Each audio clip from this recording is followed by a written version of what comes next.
Dear student, Assalamu alaikum. This is Farmanullah Khan from Khyber Medical University, Peshawar. Today we are discussing pen mechanism कि हमारे पास pen क्या होता है, उसका मैकेनिज्म क्या है। तो आज की इस यूनिट में हम आप लोगों को पेन मैकेनिज्म के बारे में बताएंगे। इंतहाई इंपॉर्टेंट यूनिट है क्योंकि इसमें हमारे पास ऐसे स्लाइड हैं जिससे टोस एमसीक्यूज हमारे पास आती हैं और यही पेन मैकेनिज्म आपने एफओएन में भी पढ़ा है, यहाँ पे पढ़ते हैं और आगे जो है क्रिटिकल केयर नर्सिंग जो कि 7th सेमेस्टर में है उसी में हम ये यूनिट पढ़ते हैं। तो चलो स्टार्ट करते हैं। Pain definition. Pain is a subjective experience usually arising from activity within neural structures and usually lead to an unpleasant sensation in parts of the body. तो कहें कि हमारे पास पेन सब्जेक्टिव फिनोमेना है।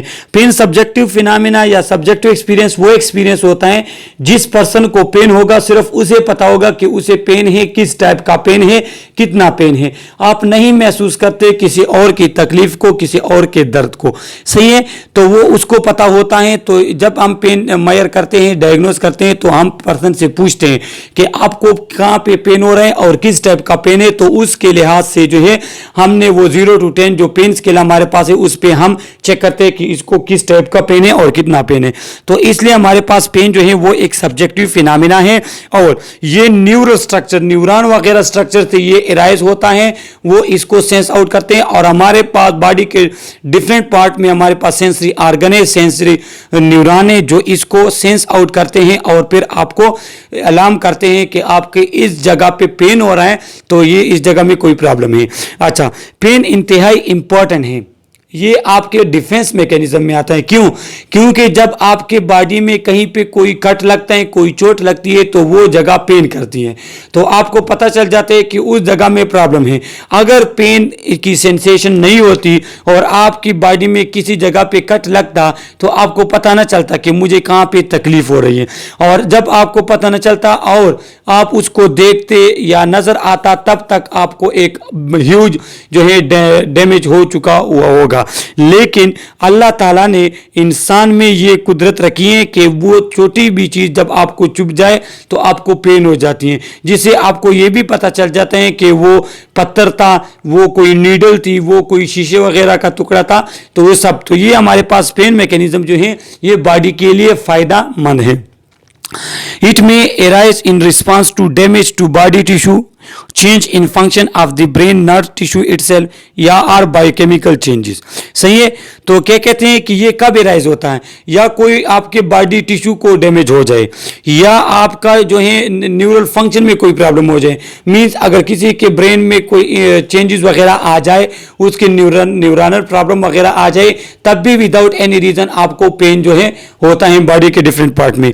या आप में कोई बायोकेमिकल चेंजेस आ जाए, कोई चेंजेस आप में आ जाए, केमिकल स्ट्रक्चर्स वगैरह में आपको सेल में कोई चेंजेस आती हैं, कोई इंटरनली कोई डैमेज आता है, तो आपको पेन के जरिए पता चल जाता है कि हाँ ये इस जगह पे प्रॉब्लम है। तो फिर आप जो है डॉक्टर के पास जाते हैं, अल्ट्रासाउंड वगैरह इस चीज़ से फिर वो चीज़ रियल प्रॉब्लम जो है वो आप डायग्नोस करते हैं। पेन में also be mediated bye mental change, और कहते हैं कि मेंटल चेंज की वजह से भी आप पेन हो सकते हैं। किस तरह कि हमारे पास जो साइकाट्रिक पेशेंट होते हैं या कोई इस तरह पेशेंट होते हैं जिसे मेंटल प्रॉब्लम होती है, तो क्या होता है, तो उसको हेडेक होती है, हेड में पेन होता है, या उसको बॉडी में पेन, स्टमक पेन अक्सर वो शिकायत करते हैं। तो ये इस तरह के पेन है जो मेंटल चेंजेस उसे आ जाती हैं। साइकाट्रिक प्रॉब्लम, साइकाट्रिक इशू जिन पर्सन को होते हैं तो उसमें हमारे पास इस तरह के पेन जो है वो एराइज हो सकता है। Pain function, pain perception is a protective mechanism for the body. ये हमारे बॉडी के लिए एक प्रोटेक्टिव मैकेनिज्म है जो कि ऑलरेडी मैं एक्सप्लेन कर चुका हूं। Usually mean to serve as a warning to the host of a disordered function. ये एज अ वार्निंग है कि अगर आपकी बॉडी में कहीं पे चोट वगैरह लगती है, वहां पे आपको पेन होते हैं। जब पेन होते हैं वहां पे, तो फिर क्या होता है कि जब वहां पे आपको पेन होता है तो उस जगह से आपको पता चल जाता है कि यहाँ पे कोई प्रॉब्लम है। अगर प्रॉब्लम नहीं है तो कोई इशू स्टार्ट होने वाला है, तो ये आपको वार्निंग करता है और ह्यूज डैमेज से आपको बचाता है। Unable the individual to protect the tissue against further body damage, और अगर आपके एक बॉडी टिश्यू में प्रॉब्लम हो जाए और पेन के जरिए आपको पता चल जाए तो फिर आप उसके जो है वो हिकमत अमली स्टार्ट कर लेते हैं, ट्रीटमेंट केयर का स्टार्ट कर लेते हैं और आपके बाकी जो टिश्यू हैं वो डैमेज होने से बच जाते हैं। Severe mutilations damage to body part has been observed in condition leading to an absence or reduction in the perception of the pain। कहें कि अगर आपके बॉडी को बार बार डैमेज लगता है, बार बार एक जगह आपकी जख्मी वगैरह होती हैं, तो वहाँ पे पेन के जो परसेप्शन है वो रिड्यूस हो सकती है लेकिन ख़त्म नहीं हो सकती। यहाँ पे लिखे हैं कि severe mutilation body damage to part has been observed in condition leading to an absence और reduction in perception of pain, कि आपके बॉडी के जिस हिस्से में परसेप्शन ऑफ पेन कम हो, ये अक्सर जो हमारे पास ये डायबिटिक फुट वगैरह होते तो वहाँ पे नर्व्स इतने नहीं होते, तो वहाँ पे परसेप्शन ऑफ पेन आपके पास कम होती है, तो वो हिस्सा आपका ज़्यादा बार बार डैमेज होगा क्योंकि आपको पता नहीं चलेगा कि यहाँ पे कोई प्रॉब्लम है या नहीं है, वो जगह पेन नहीं करता इतना, तो आपका वो जगह डैमेज हो सकता है। Pain components of nerve fibre, तो हमारे पास पेन में 3 नर्व फाइबर काम करते हैं, sensory, motor and autonomic. Component of sensory nerve fibre, तो सेंसरी नर्व फाइबर के फिर मजीद 3 कंपोनेंट है और आपको बता दूं ये एमसीक्यूज वाला स्लाइड्स हैं, इससे आपके बहुत सारे एमसीक्यूज आते हैं। तकरीबन फंडामेंटल ऑफ नर्सिंग में तो 2 आते हैं, 2 या 3 एमसीक्यूज इससे आते हैं और हमारे पास यहाँ पे जो है इससे 3 से 4 एमसीक्यूज आएंगे। इस स्लाइड से तो आपके 2 एमसीक्यूज मस्ट हैं कि हमारे पास 3 फाइबर हैं सेंसरी। एक हमारे पास है beta. Beta is a large diameter myelinated fibre, touch, vibration, movement, no pain found mainly in skin. इसमें क्या होता है, इसमें हमारे पास ये ऐसे फाइबर हैं जो वाइब्रेशन, टच और मूवमेंट को सेंस आउट करते हैं, ये पेन को सेंस आउट नहीं करते और ये माइलिनेटेड फाइबर हैं। तो सेंसरी फाइबर ये हमारे पास टच को, ये हमारे पास वाइब्रेशन को, ये मूवमेंट को। तो इसको ऐसा, इसमें ऐसा है कि जब आपको कोई चीज़ चुभ जाए तो पेन किसी और रिसेप्टर का काम है, लेकिन ये पता लगाना कि ये क्या चीज़ थी, तो वो फिर बीटा फाइबर वो आपको टच का कि कोई क्या चीज़ टच हो गई, मूवमेंट का और वाइब्रेशन का बताता है। जिसके बाद हमारे पास है sigma, small diameter myelinated fibre, mainly pain fibre found in skin as well in deep tissue. MCQs के लिए याद रख ले कि मेनली जो पेन फाइबर हैं जो पेन सेंस आउट करते हैं वो हमारे पास कौन से हैं, वो हमारे पास हैं सिग्मा फाइबर, जो हमारे पास स्किन में भी होते हैं और डीप टिश्यू में भी होते हैं और ये माइलिनेटेड होते हैं। तो सी फाइबर हमारे पास तीसरा के small diameter unmyelinated fibre, mainly pain fibre found in skin and deeper tissue. ये भी पेन फाइबर है लेकिन इसमें ये माइलिनेटेड नहीं होता। तो अब आप कहेंगे कि माइलिनेटेड अनमाइलिनेटेड का क्या मसला है।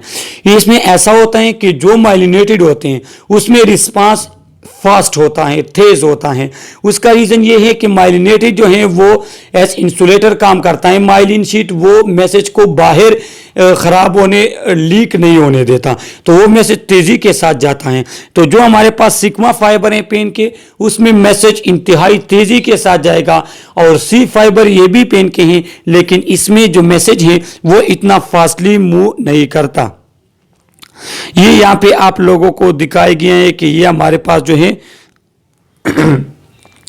ये बीटा फाइबर जो है ये इंतहाई मोटे होते हैं। इसके बाद डेल्टा की बात आती है तो देखो ये जो ब्लैक स्पॉट से नज़र आते हैं ये माइलिन शीट है, तो ये सिग्मा पे भी है और बीटा पे भी है, लेकिन सी फाइबर जो है उस पर ये फाइबर नहीं है हमारे पास। Pain receptor A sigma and C, A sigma and C हमारे पास जो है फाइबर वो हमारे पास पेन रिसेप्टर हैं। They produce pain perception when electrically stimulated, hence these are called primary afferent pain receptor और नॉसिसेप्टर। अच्छा, एक हमारे पास होता है एफेरेंट, एक होता है इफेरेंट। तो एफेरेंट में हमारे पास पहला क्या आता है, एफेरेंट में पहला हमारे पास ए आता है। ए का मतलब, एफेरेंट का मतलब ये कि जब आपके बॉडी के किसी भी ऑर्गन से वहां पे जब कोई चीज टच करती है तो वहां से मैसेज लेकर ब्रेन या स्पाइनल कॉर्ड के सेंटर तक ले जाना, ये एफेरेंट का काम है।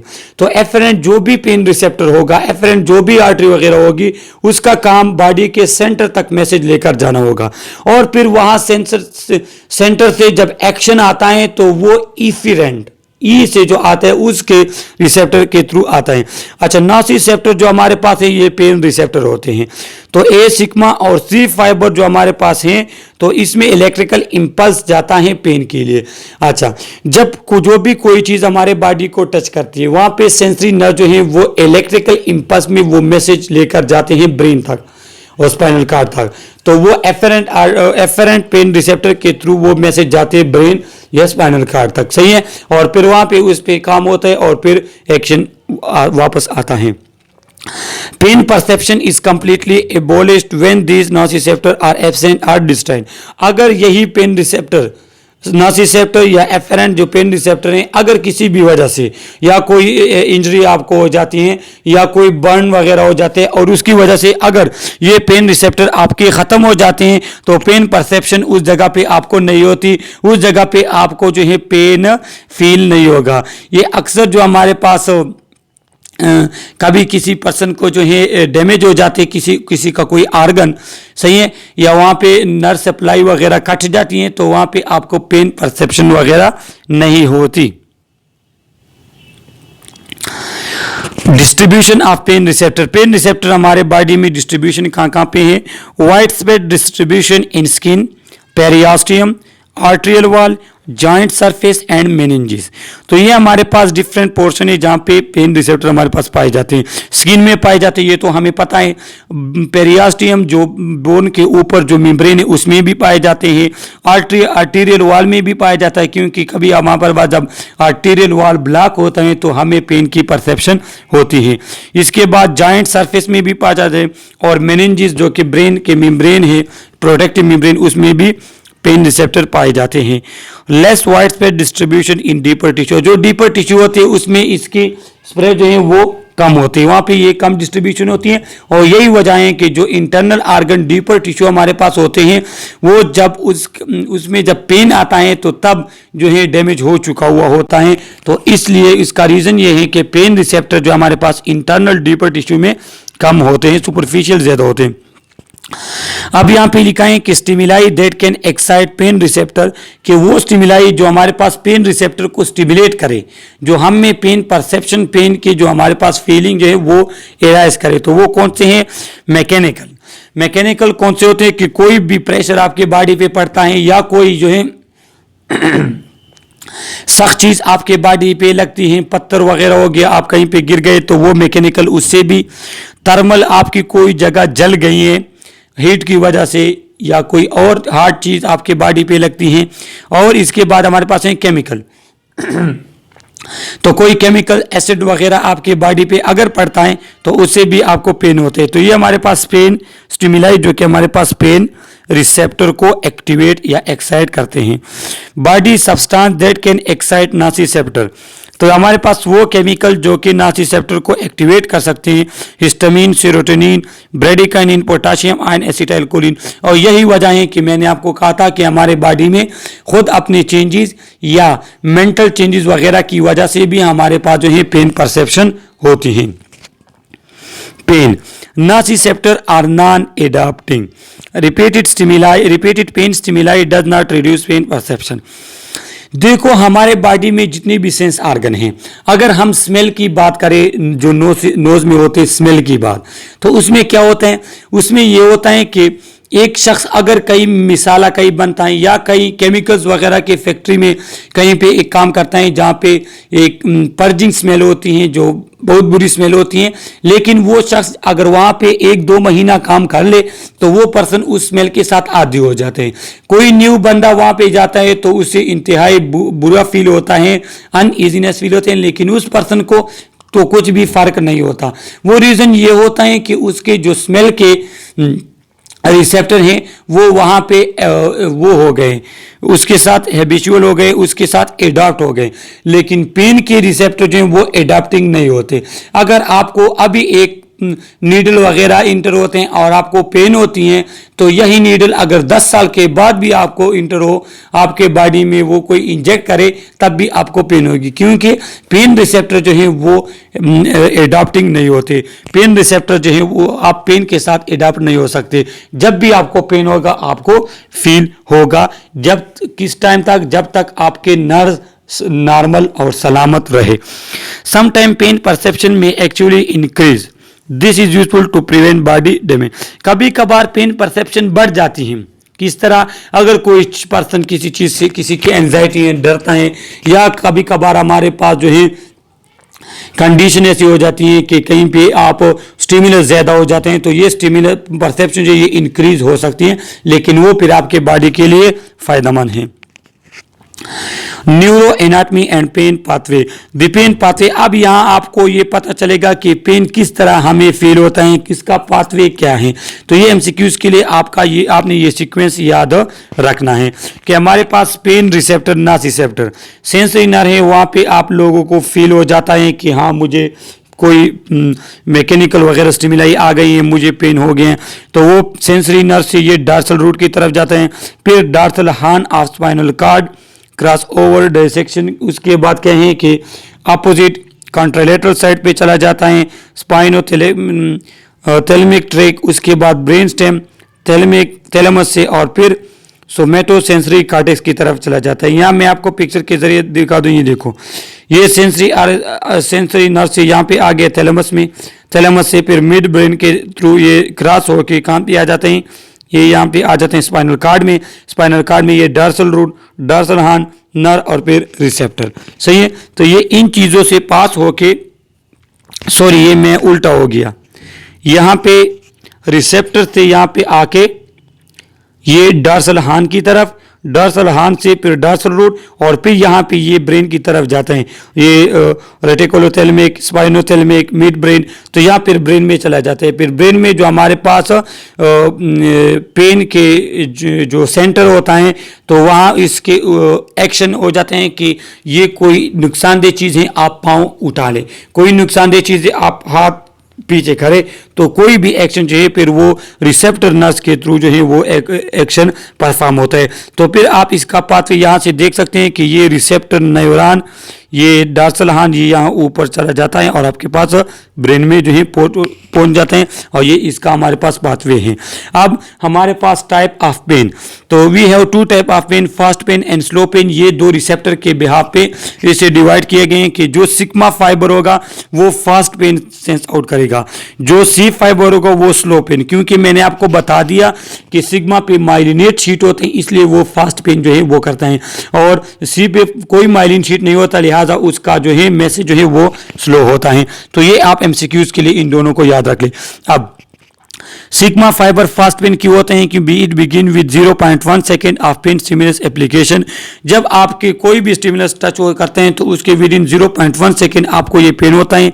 Sharp pricking, acute, electric like, जो हमारे पास शार्प प्रिकिंग सब्सटेंस होते हैं या इलेक्ट्रिक लाइक सब्सटेंस होते हैं या नीडल प्रिक कट्स वगैरह लगते हैं, तब आपको ये होता है। Fast pain fibre found in skin, blood vessel, periosteum and other superficial structure. ये एमसीक्यूज, ये तमाम स्लाइड एमसीक्यूज हैं कि इसमें ये आप देख लें कि स्किन में होते हैं, पेरियास्टियम में होते हैं, सुपरफिशियल स्ट्रक्चर वगैरह में हमारे पास ये फाइबर होते हैं। Not found as abundantly in deeper tissue, deeper tissue में ये नहीं होते क्योंकि इन फास्ट एक्शन आपको फास्ट रिप्लाई देनी होती है, तो ये हमारे पास डीपर टिश्यू में ये नेचुरली वहाँ पे नहीं पाए जाती। दूसरा हमारे पास स्लो पेन फाइबर, जो हमारे पास सी फाइबर है, ये बर्निंग, एचिंग, थ्रबिंग एंड नाजिए, इस रिस्पांस में हमारे पास इस तरह के स्टिमुलस में ये हमारे पास एक्शन करते हैं कि बर्निंग या कोई जल जाता है, एचिंग, खाश वगैरह होती है, थ्रबिंग और नाजियस। नाजिया के जब आप जो है नाजिया, आपको पता है कि दिल जब भर आ जाता है और किसी चीज़ जिसमें आपको एंजाइटी टाइप आप होते हैं तो उस टाइप जो पेन होता है तो वो स्लो इसकी वजह से होता है, फाइबर की वजह से। बिगिन आफ्टर 1 सेकेंड, वो 0.1 सेकेंड था लेकिन ये 1 सेकेंड के बाद बिगिन होता है। More and me increase and last for many second or minute. ये हमारे पास जो है उससे 1 सेकेंड या इसके बाद काज होता है, और ये जो है थोड़ा तेज़ होता है, इंक्रीज होता है टाइम के साथ। मैनी सेकेंड वगैरह सेकेंड और टाइम जब गुजर जाए तो उसके साथ ये तेज़ होता जाता है। Can occur in skin as well as deeper tissue, ये स्किन में भी होता है और डीपर टिश्यू दोनों में ये हमारे पास फाइबर पाए जाते हैं। लेकिन it is mainly responsible for visceral type of pain. Visceral type of pain आपके एब्डामन के इंटरनल या इंटरनल आर्गन जो होते हैं, किडनी, इसका जो पेन होता है किडनी और लिवर वगैरह, तो वो पेन सी फाइबर की वजह से होते हैं। एमसीक्यूज के लिए आप इसको याद कर ले। Pain perception and threshold. The threshold of pain perception, lowest intensity of stimulus recognized as pain, is approximately the same in all person. Threshold क्या कहते हैं कि वो कम से कम वो स्टिमुलस जो आपके पेन रिसेप्टर को एक्टिवेट कर ले, वो क्या हमारे पास कौन से होते हैं, वो पेन रिसेप्टर होते हैं। वो थ्रेशहोल्ड पेन परसेप्शन होता है कि वो कम से कम परसेप्शन जो कि आपके पेन रिसेप्टर को एक्टिवेट कर सके, वो हमारे पास थ्रेशहोल्ड पेन परसेप्शन होता है, और ये हमारे पास तमाम पर्सन में सेम होता है। Threshold reduce by inflammation, injury, anxiety, prior expectation of pain. Threshold reduce कब होता है? थ्रेशहोल्ड रिड्यूस होने का मतलब ये है कि पहले आपको जिस चीज़ से पेन होता था, अब उससे कम चीज़ से भी पेन होता है। तो ये हमारे पास कब होता है? इन्फ्लेमेशन। एक जगह आपके ऑलरेडी इन्फ्लेम है तो वो जगह के टच करने से भी आपको पेन होगा, या कोई जगह आप इंजरी हो गई, कोई जख्म है आपको, या आपको एंजाइटी है। ये कुछ लोग जो हैं वो उसको इंजेक्शन एंजाइटी होती है, तो वो जब इंजेक्शन देख भी लेते हैं उसको पेन होता है। तो ये कहें कि उसका थ्रेशहोल्ड कम हो चुका हुआ होता है, छोटे से स्टिमुलेटर्स पे भी जो है उसको पेन की परसेप्शन हो रही है। Threshold increase by local anaesthetic, analgesic, distraction and suggestion. अच्छा, ये एमसीक्यूज के लिए आप ये याद रख ले कि ये थ्रेशहोल्ड कब कम होगा, कब ज्यादा होगा। कम का तो मैंने बता दिया, ज्यादा का कहते हैं कि अगर आप कोई नशा आपको लगा हुआ है, एनेस्थीसिया वगैरह लगा हुआ है, तो उस टाइम अगर आपको छोटा बड़ा कट वगैरह भी लगता है, आपको पेन नहीं होता। क्यों? कि आपका थ्रेशहोल्ड जो है वो एनेस्थीसिया की वजह से, एनाल्जेसिक की वजह से इंक्रीज हो गया है। अब आपको एक बड़ा स्टिमुलस चाहिए आपको पेन दिलाने के लिए। ये कब है कि strong emotion, acupuncture, placebo, certain central nervous system lesion etcetera. तो ये ऐसे कंडीशन है कि उस कंडीशन में आपकी पेन की सेंसेशन जो है वो छोटे स्टिमुलस पे नहीं होती। अब pain modulation system. Pain production produced by the same stimulus can be perceived differently by different people and at different time। कहते हैं कि एक स्टिमुलस डिफरेंट लोगों में डिफरेंट परसेप्शन होंगे पेन के, और वो डिफरेंट टाइम पे डिफरेंट होगी। क्या कि हमने देखा होता है कि अक्सर पर जो है मजदूर वगैरह जो होते हैं, तो वो पेन उसको इतना नहीं होता ईंटें वगैरह उठाने से, वजन उठाने से, जो एक नॉर्मल पर्सन को होगा। सही है? क्यों? क्योंकि उस और आप में फ़र्क है। बिल्कुल इसी तरह टाइम होता है कि आप जो है सुबह जो काम कर सकते वो शाम को नहीं कर सकते। इसकी मिसाल अगर मैं आपको दे दूं कि अगर आप नींद से उठ जाए तो आप इतने एक्टिविटी वगैरह नहीं कर सकते। सही है? तो आप पेन की परसेप्शन जो है, जब आप टेंशन में होंगे तब पेन की परसेप्शन ज़्यादा होगी। आप एंजाइटी में होते हैं तो पेन की परसेप्शन ज़्यादा होती है। लेकिन अगर आप नॉर्मल होते हैं, आप कोई क्रिकेट वगैरह गेम वगैरह में होते हैं, तो उस टाइम अगर आपको थोड़ा बहुत पेन वगैरह हो जाता है, थोड़ा बहुत स्टिमुलस अगर आपको लगता है, तब आपको जो है पेन नहीं होता। क्यों? डिफरेंट टाइम के पे डिपेंड करता है और डिफरेंट पर्सन पे भी डिपेंड करता है। An expectation of pain can also bring about perception of pain even without a pain stimulus. अगर कोई शख्स परसेप्शन ऑफ पेन करते हैं कि हाँ ये तो अभी मुझे इंजेक्शन लगेगा, उससे पेन होगा, मुझे दर्द होगा, तो वो इंजेक्शन लगने से पहले भी उसको दर्द आना शुरू हो जाता है, क्योंकि वो पेन के परसेप्शन की वजह से। This effect are brought about by the existence of brain circuits that can modulate the activity of pain transmission pathway. और ये हमारे पास डिपेंड करता है ब्रेन स्टेम पे, क्योंकि ब्रेन स्टेम आपका वो मॉड्यूलेशन, वो पाथवे जो है पेन पाथवे, उसको मॉड्यूलेट कर लेते हैं, चेंज करते हैं। क्योंकि अगर आपके परसेप्शन होते ब्रेन में आपका चलता जा रहा है कि अभी तो मुझे वैक्सीन इंजेक्शन लगेगा, फिर इंजेक्शन से मुझे पेन होगा, दर्द भी होगा, ब्लड भी निकलेगा, तो क्या है कि इस पे आप जो है वो परसेप्शन आपकी इस तरह हो जाती है, ब्रेन में ये तमाम चीज़ें आपकी चलती हैं, तो आपको पेन परसेप्शन जो है वो इंक्रीज हो जाती हैं। तो ये हमारे पास पेन का एक छोटा सा यूनिट था। इसमें अगर आपको कोई भी प्रॉब्लम वगैरह हो, थ्रू कमेंट आप हमसे पूछ सकते हैं। Okay, thank you.